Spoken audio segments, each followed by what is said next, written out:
복된 주일 아침 하나님의 말씀 앞으로 달려나오신 모든 성도님들 위해 우리 하나님이 친히 예비하신 은혜, 친히 준비하신 역사가 가득하시기를 주의 이름으로 축원합니다. 우리 좌우에 계신 분들과 사랑의 인사를 할 때에 그냥 인사하지 마시고요, 우리 오른손을 들고 하이파이브 하시면서 예수의 마음, 예수의 얼굴, 예수님의 손바닥을 가지고 이렇게 하이파이브 인사하도록 하겠습니다. 메리 크리스마스.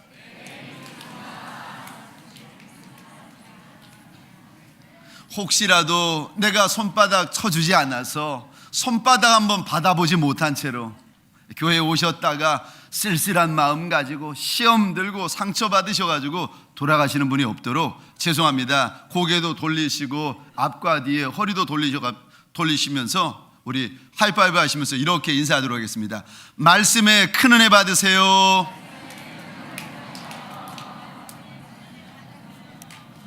저를 한번 따라해 주시겠습니까? 내가 새벽을 깨우리로다. 내가 새벽을 깨우리로다. 소원하기는 오늘 본문의 다윗의 고백처럼 하나님 앞에서 평생 새벽을 깨워나가는 특별한 인생 되어지시기를 주의 이름으로 축원합니다. 제가 말씀을 시작하기 전에 먼저 질문을 하나 드리도록 하겠습니다. 잘 생각해 보시고 답을 한번 해보시기 바랍니다. 살다가 기도하는 것이 맞습니까? 아니면 기도 먼저 하고 사는 것이 맞습니까?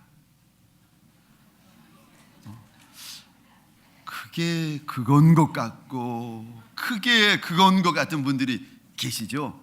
살다가 기도하는 거나 기도하고 사는 거나.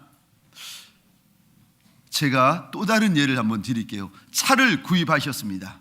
처음에 차를 구입하시면 주유부터 하고 차를 타나요? 그러지 않으면 차부터 한참 달리다가 고속도로 달려가다가 그때서야 기름 집어넣으시나요? 당연히 기름부터 집어넣고 차를 움직입니다. 기도도 마찬가지입니다. 먼저 기도부터 하고 그리고 나서 살아야 제대로 된 인생, 하나님께서 나를 위하여 계획하신 대로 제대로 사는 인생, 거룩한 인생, 영향력 있는 인생을 살아갈 수가 있습니다.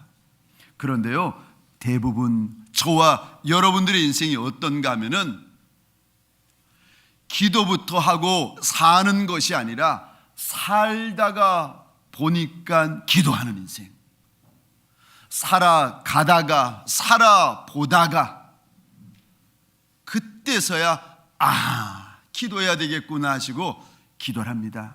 물론 살다가 기도하는 분들도 귀한 분들입니다. 그러나 기도 먼저 하고 하나님 앞에 먼저 납작이 엎드리고 살아가는 그 인생, 더욱 복 있는 인생인 줄 믿으시기 바랍니다.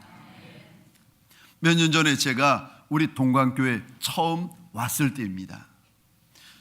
11월 중순쯤 되었는데 첫 번째 새벽기도 드리던 날이었습니다. 교회의 어느 부교육자 분이 말씀을 전하시고 이제 설교가 끝나고 나서 본당의 불이 다 꺼지고 불 하나만, 전등 하나만 강대상에 비치고 있었습니다. 저도 우리 산부 성가대 지휘자 집사님이 앉은 저 앞자리에 앉았습니다. 저도 이제 기도를 시작하려고 막 기도를 시작하려던 찰나였습니다. 기도하기 전에 물끄러미 강단을 바라보고 있었는데 그때 하나님께서 제 마음 가운데 이런 감동을 주셨습니다.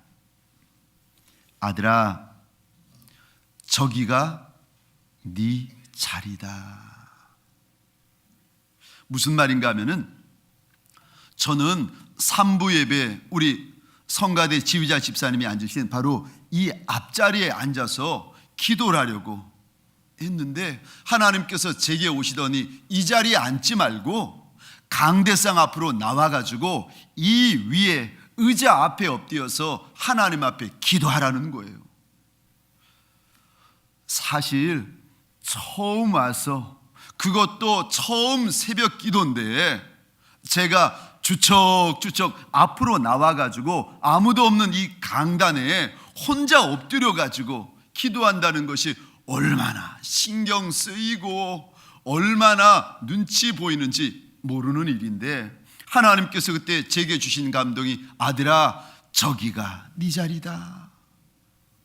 제가 5분 6분 망설이다가 에이 모르겠다, 하나님께서 내게 주신 선한 음성, 하나님께서 내게 주신 선한 감동에 내가 순종하리라 작정을 하고는 앞으로 뛰쳐나왔습니다. 그리고는 아무도 없는 강단 위, 이 의자 앞에 무릎을 꿇고 하나님 앞에 주여 기도를 하는데, 주여 부르짖는 그 음성부터 기도 끝날 때까지 하나님이 주시는 은혜가 얼마나 크던지, 기도하는 내내 울면서, 기도하는 내내 하나님이 주시는 큰 은혜, 큰 감동을 가지고 하나님 앞에 기도하였습니다. 사랑하는 성도님들에게 소원합니다. 새벽 미명 우리 하나님 앞에 엎드릴 자리가 있는 성도 되어지시기를 주의 이름으로 축원합니다. 왜 우리가 새벽에 하나님 앞에 달려 나와야 되는가? 내가 잠잘 시간도 부족하고 내 육신이 지치고 피곤해서 어쩔 줄 모르는데 내가 왜 이런 새벽에 달려 나와야 하는가? 새벽 예배가 도대체 무엇입니까? 첫 번째, 새벽 예배는 특별한 헌신입니다. 새벽 예배는 아무나 드릴 수 있는 것이 아닙니다. 새벽 예배는 누구나 드릴 수 있는 것이 아니라 우리 하나님을 사랑하여 그가 하나님 앞에서 내어놓을 수 있는 특별한 헌신, 특별한 순종이라는 것입니다. 그래서 구약에 보면 다양한 제사가 있습니다. 요제, 거제, 화목제, 속제제, 속건제, 이런저런 제사가 많은데 그 중에 번제라는 제사가 있습니다. 그 의미가 무엇인가 하면은 하나님을 향하여 특별한 헌신, 하나님을 향하여 특별한 약속이 있는 제사라는 뜻인데, 새벽 제단, 새벽 기도회가 마치 제사 가운데 번제와 같은 제사입니다. 신기하게도 성경에 보면은 특별한 헌신, 특별한 순종을 하나님께서 말씀하실 때 종종 이런 단어를 성경에 기록해 두세요. 아침 일찍, 새벽 일찍. 창세기 22장에 보면 하나님께서 아브라함에게 이런 말씀을 하십니다. 아브라함아, 내 사랑하는 독자 이삭을 모리아 땅, 내가 너에게 지시하는 한 산으로 데려가서 그를 거기서 번제로 드려라. 번제를 어떻게 드리는가 하면은 제물을 잡습니다. 그리고는 그 제물에 뼈를 발라내고 각을 떠서 그 모든 것들을 하나님 앞에 불살라 올려드리는 특별한 제사. 성경 어느 곳에서도 우리 하나님은 인신제사를 원하시는 하나님이 아니셨어요. 창세기 1장부터 창세기 22장까지 하나님은 한 번도 인신제사를 명하신 적이 없으신 하나님이셨습니다. 그런데 창세기 22장 아브라함에게 하나님이 이삭을 번제로 바치라는 거예요. 그랬더니 3절, 우리 3절 말씀을 화면으로 보겠습니다. 제가 읽겠습니다. 아브라함이 아침에 일찍이 일어나. 아침 일찍. 아브라함이 이해할 수 없는 하나님의 말씀이고 아브라함이 이해하기 힘든 하나님의 말씀이었지만 하나님의 말씀이라면 순종하는 아브라함의 특별한 헌신을 우리에게 알려주시는 하나님께서 친히 일러주시는 한 단어, 아침 일찍. 하나님께서 미리암과 아론에게 이런 말씀을 하십니다. 내 종 모세는 너희와 다르다. 미리암과 아론이 모세를 비난하고 공격하고 조롱을 하니까 하나님께서 그들 가운데 나타나시더니 내 종 모세는 너희와 다르다는 거예요. 하나님께서 내 종이라 친히 말씀하여 주셨던 모세의 인생에도 아침 일찍이라는 단어가 숨어 있습니다. 출애굽기 24장 4절입니다. 모세가 여호와의 말씀을 기록하고 이른 아침에 일어나 산 아래 제단을 쌓았다. 신약시대 용어로 하자면 모세가 새벽 제단, 새벽 예배를 드렸다는 겁니다. 모세의 뒤를 이어 이스라엘의 지도자로 우뚝 섰던 여호수아의 인생 역시도 아침 일찍의 인생이었습니다.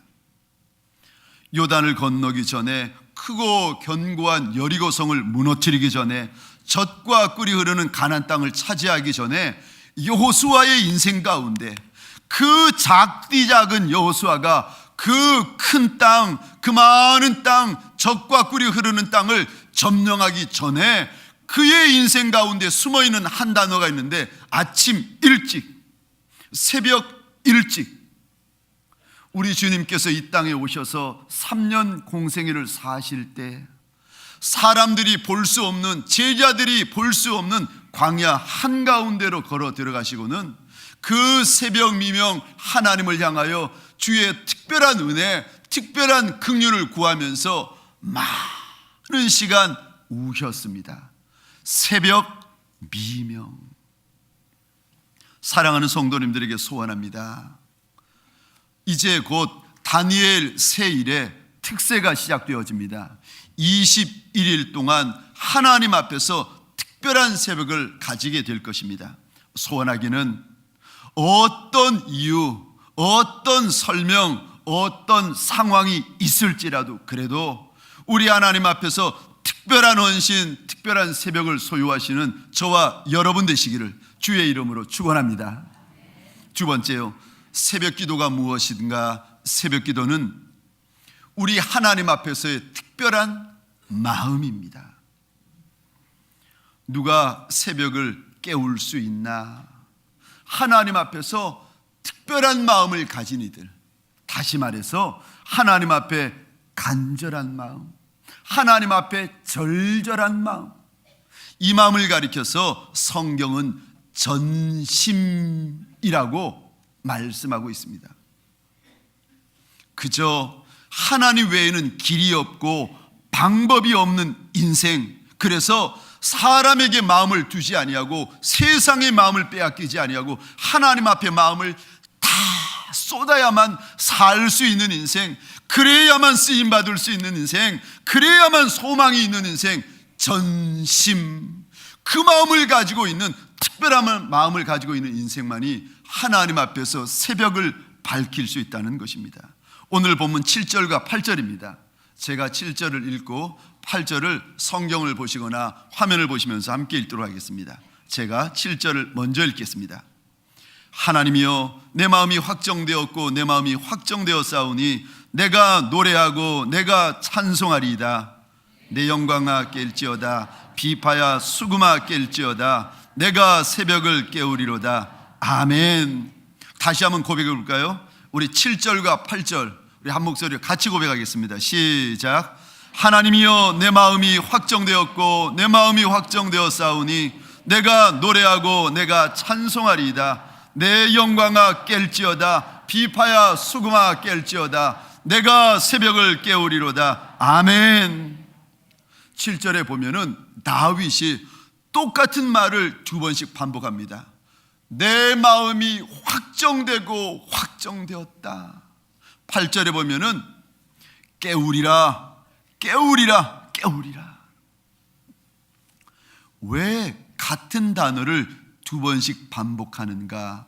히브리어에서는 최상급이 없습니다. 그래서 같은 단어를 두 번이나 혹은 세 번 반복하면 최상급을 의미하는 것입니다. 지금 다윗의 마음이 하나님 앞에서 확정되고 확정되었다, 이 말이 무슨 뜻인가 하면은 하나님 앞에서 내 평생 어느 때보다도 내 마음이 결정되었다는 거예요. 하나님 앞에서 어느 때보다도 내 마음이 결심되었고 결단되었다는 거예요. 마치 내 마음이 좌우에 날이 선 예리한 면도칼처럼 그렇게 시퍼렇게 하나님 앞에서 날이 서 있다는 겁니다. 이렇게 내 마음이 날이 서서 하나님 앞에 결심되고 결단되고 결정되어진 내 마음이 무엇을 그리 하나님 앞에서 결정하였는가? 7절과 8절에 보니까 하나는요, 내가 하나님 앞에 찬송만 하리라. 내가 어떤 일, 내가 어떤 사건을 만날지라도 하나님 앞에 찬송만 하리라. 또 다른 거예요. 하나님 앞에 무엇을 결단하고 결심하는가? 내가 새벽을 깨우리라. 8절입니다. 제가 다시 보겠습니다. 내 영광아 깰지어다, 비파야 수금아 깰지어다, 내가 새벽을 깨우리로다. 그런데 여기 내 영광이라는 이 단어는 문자적으로 보면은 영광만 의미합니다. 그런데 의미론적으로 이 단어는 영혼을 의미합니다. 그래서 내 영혼, 내 생명아 깰지어다, 비파야 수금아 깰지어다, 내가 새벽을 깨우리로다. 지금 다윗이 지치고 피곤하고 견디지 못해서 침상에 누워있는 자기 영혼을 흔들어 깨우면서 영혼아, 생명아, 육신아 일어나라. 내가 하나님 앞에서 새벽을 깨우리라. 다윗이 결심하고 있는 것입니다. 사랑하는 성도님들에게 소원합니다. 다윗의 이 마음, 다윗의 이 특별한 마음이 저와 여러분의 마음이 되어지시기를 주의 이름으로 축원합니다. 그런데 이 마음, 그냥 마음이 아니라 이 마음을 특별한 마음이라고 하는데, 이 마음이 우리 가운데 거저 생겨지는가? 이 마음이 다윗에게 그냥 생겨졌는가? 아니요. 오늘 본문 6절에 이 구절에다가 동그라미를 치시면 좋습니다. 우리 펜을 꺼내시고요. 왜 하나님 앞에서 다윗은 특별한 마음을 가질 수 있었는가? 다윗은 처음부터 하나님의 마음에 합한 인생이었기 때문에 그랬는가? 아니요. 오늘 본문 6절에 나오는 이 단어 때문에 그렇습니다. 동그라미를 그려보십시다. 그물, 어굴, 웅덩이. 실상 다윗에게는, 어린 다윗에게는 억울하고 분하고 속상한 일이 많았습니다. 다윗의 인생을 끝내게 하려고 그의 앞에 그물을 두고 그의 앞에 웅덩이를 파던 사울 왕, 이스라엘의 많은 용사들이 있었습니다. 우리 57편 제일 앞부분을 보도록 하겠습니다. 57편 제일 앞에 보시면 관로가 있고 이런 내용이 적혀져 있습니다. 제가 읽겠습니다. 다윗의 믹담시, 인도자를 따라 알다스엣에 맞춘 노래. 다윗이 사울을 피하여 굴에 있던 때에. 다윗이 1, 2년이 아니라 10년, 15년 동안 사울 왕과 이스라엘의 용사 가운데 용사를 피해서 사람들이 거하지 않은 광야, 그 가운데서도 동굴 깊은 곳에서 몸을 숨기며 살아갑니다. 먹을 것이 없으니까 악인 나발에게까지 손을 벌리며 먹을 것을 구걸하던 인생이었습니다. 그저 잘못한 것이라고는 사울 왕을 위하여 블레셋 장수 골리앗을 쓰러뜨린 죄밖에 없는데, 그게 뭐 그리 잘못했다고 10년 15년 다윗을 죽이겠다고 사울이 칼을 빼들고 다윗을 쫓아다닌다는 말입니까? 이거는요, 설명해도 설명이 될 수 없고 이야기해도 이야기 될 수 없는 억울함입니다. 이런 억울함이 있으니까 하나님 외에는 들어줄 리가 없고 하나님 외에는 풀어줄 리가 없으니까 다윗의 마음이 하나님 앞에서 특별한 마음이 되는 거예요. 우리가 언제 하나님 앞에 간절한 마음, 겸비한 마음, 특별한 마음이 되는가? 딱 세 가지의 경우가 있습니다. 셋 중에 하나를 선택하셔야 됩니다. 첫 번째는요, 내가 어떻게 하면 특별한 마음이 될 수 있습니까? 죽을 병 걸리면 특별한 마음이 되세요.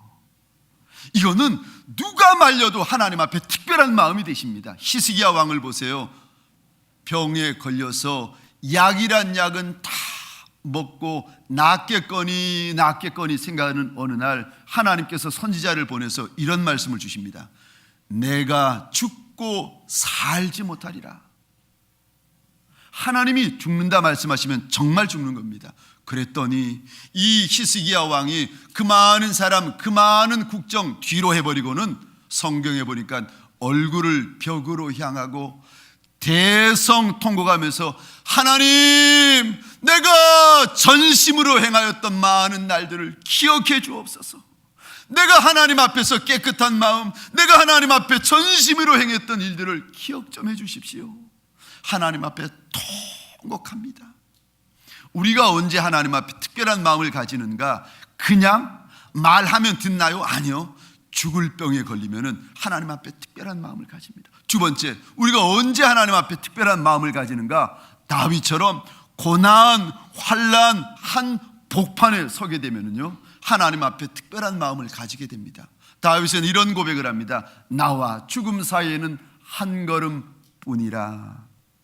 오늘 본문 57편 6절에 보니까 사울의 칼과 창을 피해서 도망 다니는데 얼마나 억울하고 분한지, 얼마나 그물과 웅덩이가 많은지, 이런 인생이 되니까 하나님 앞에 특별한 마음을 가집니다. 마지막 세 번째, 내가 죽을 병도 싫고 내가 고난도 환난도 싫은데 그래도 다윗처럼 하나님 앞에 이렇게 특별한 마음, 간절한 마음, 절절한 마음, 겸비한 마음을 가지는 인생이 되고 싶은데 어찌하면 됩니까? 마지막 세 번째요, 큰 소원을 가지시면, 내 힘으로 이루어 줄 수 없는 큰 꿈과 소원을 가지면 그때서야 하나님 앞에 절절한 마음, 특별한 마음을 가지게 됩니다. 하나님께서 문을 열어주셔서 제가 구르동 땅을 밟게 되었습니다. 그러면서 나를 인자히 대하여 주시고 선대하여 주신 하나님 앞에 감사해서 하나님 앞에 이렇게 결심했습니다. 하나님께서 나를 이리 선대하여 주시니 내가 구르동 땅 45만의 영혼 가운데 25만 명의 영혼을 하나님 앞에 올려드리겠습니다. 이게 제 힘으로 되나요? 아니요.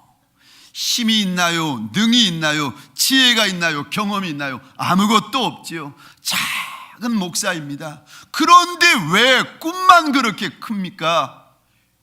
왜냐하면 하나님께서 나를 많이 선대해 주셔서 내가 하나님 앞에 해드릴 것이 이것밖에 없기 때문에요. 그래서 큰 꿈, 큰 소원을 가지고 하나님 앞에 늘 고백하는 것이, 하나님, 내가 하나님 앞에 납작이 없디입니다.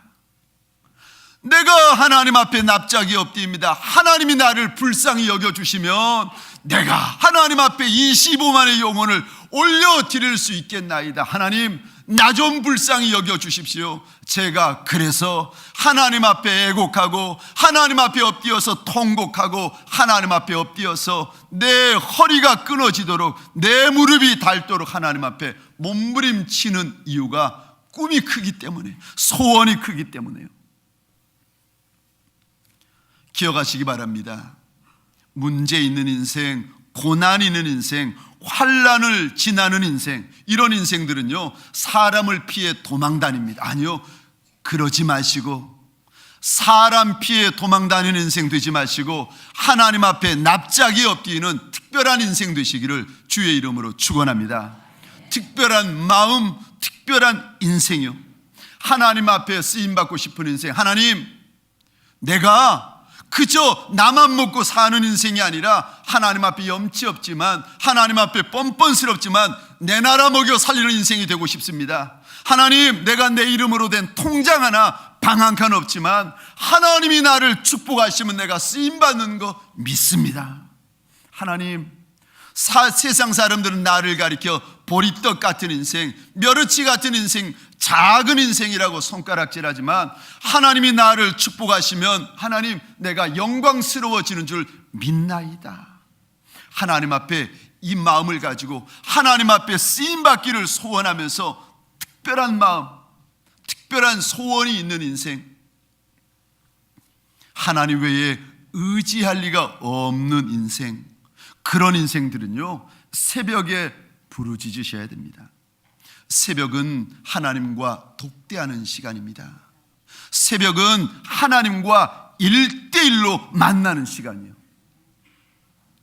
대통령을 만나더라도 1대1로 1시간, 2시간, 3시간 만나고 나오면은 장관, 차관, 비서관, 심지어는 기자들까지 쫓아와가지고 대통령의 마음이 뭐더냐고, 대통령이 무슨 말 하더냐고 사람들이 달려와 물어보기 시작합니다. 왜요?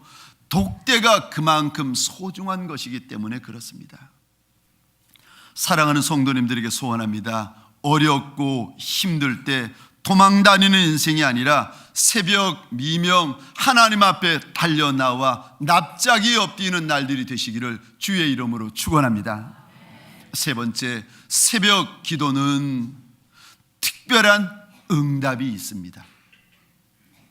시편 46편 5절에 보면 이런 말씀이 있습니다. 새벽에 하나님이 도우시리라.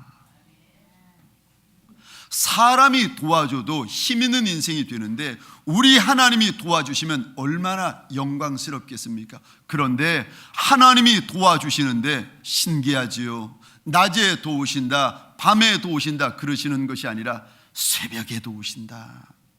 잠언 8장 17절, 우리 화면을 보시면서 한 목소리로 같이 읽겠습니다. 시작. 나를 사랑하는 자들이 나의 사랑을 입으며 나를 간절히 찾는 자가 나를 만날 것이니라. 아멘. 한 번 더 고백해 볼까요? 시작. 나를 사랑하는 자들이 나의 사랑을 입으며 나를 간절히 찾는 자가 나를 만날 것이니라. 아멘. 17절을 잘 보시면은 저기 나를 간절히 찾는 자, 우리말로는 이렇게 의역이 되어 있는데 히브리어 원래 성경은 나를 새벽에 찾는 자라고 되어 있습니다. 이른 새벽 미명 하나님을 찾는 자, 이른 새벽 미명 하나님 앞에 엎드리는 자, 이른 새벽 미명 하나님 앞에서 애곡하는 그런 자, 하나님께서 만날 것이다, 만나 주실 것이다 약속을 하고 계십니다. 새벽은 하나님의 약속이 있는 시간입니다. 새벽은 하나님의 음성이 있는 시간입니다. 새벽은 하나님의 응답이 있는 시간입니다. 사랑하는 성도님들에게 소원합니다. 새벽을 사랑하는 특별한 인생 되어지시기를, 새벽을 깨우는 특별한 인생 되어지시기를 주의 이름으로 축원합니다. 신앙의 선배들은요, 그래서 새벽을 많이 사랑했습니다. 시편 5편 3절입니다. 여호와여, 아침에 주께서 나의 소리를 들으시리니 아침에 내가 주께 기도하고 바라리이다. 시편 88편 13절입니다. 여호와여, 오직 내가 주께 부르짖었사오니 아침에 나의 기도가 주의 앞에 이르리이다. 성경에 보면은 아침에, 새벽 미명에 하나님이 40년 동안 출애굽한 이스라엘 백성들에게 만나를 주십니다. 하나님께서 새벽에 요단강을 깨트리십니다. 하나님께서 새벽에 여리고성을 무너뜨리십니다. 하나님께서 새벽에 모세를 도우시고 새벽에 여호수아를 도우시고 새벽에 다윗을 도우셨습니다.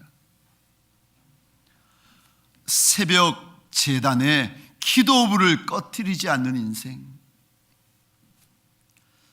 일본에 가보시면은요, 유명한 맛좋기로 유명한 음식점이 있는데 유명한 오뎅 어묵집이 있습니다. 제가 알고 있는 김승우 선교사님이 이제 일본에서 사역할 때 지금은 한국에서 어느 선교단체의 리더가 되셔가지고 섬기고 계시는데 이분이 한국에서 귀한 분들이 오셔가지고 그 일본 땅에 소문난 오뎅 어묵집에 모시고 갔답니다. 그랬더니 주방장이 한국에서 오신 귀한 분들이라고 하면서 자기 음식점을 자랑하는데 이렇게 자랑하더랍니다. 우리 집은 50년 동안 아궁이에 불을 꺼뜨리지 않은 집입니다.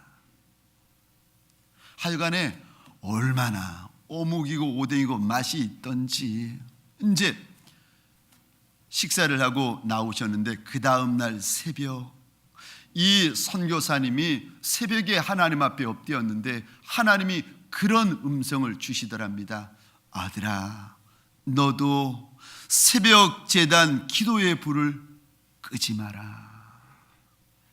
너도 새벽 제단 기도의 불을 끄지 마라. 새벽에 못 나오는 무슨 이유, 어떤 설명이 우리에게 아무리 많아도 새벽 제단 기도의 불을 지켜나가는 저와 여러분 되시기를 주의 이름으로 축원합니다. 말씀을 마치겠습니다. 새벽 제단, 새벽 기도는 무엇입니까? 첫 번째로 특별한 헌신입니다. 두 번째로 특별한 마음입니다. 세 번째로 새벽 기도에는 특별한 응답이 있습니다. 2013년 하나님의 은혜가 있었기에 저와 여러분은 오늘이 있습니다. 그러나 2014년은 더 큰 은혜, 갑절의 은혜, 갑절의 역사, 갑절의 영광이 필요한 한 해인 줄 믿으시기 바랍니다. 그 은혜, 그 역사, 그 영광을 언제 체험하시렵니까? 2014년에 문을 여는 다니엘 특세, 2014년에 수문장 역할을 하는 다니엘 특세가 이제 한 주 후에 시작되어집니다. 특별한 마음을 가지고, 특별한 헌신을 가지고, 특별한 눈물을 가지고 하나님 앞에 엎드리는 특별한 인생들이 되시기를 주의 이름으로 축복합니다.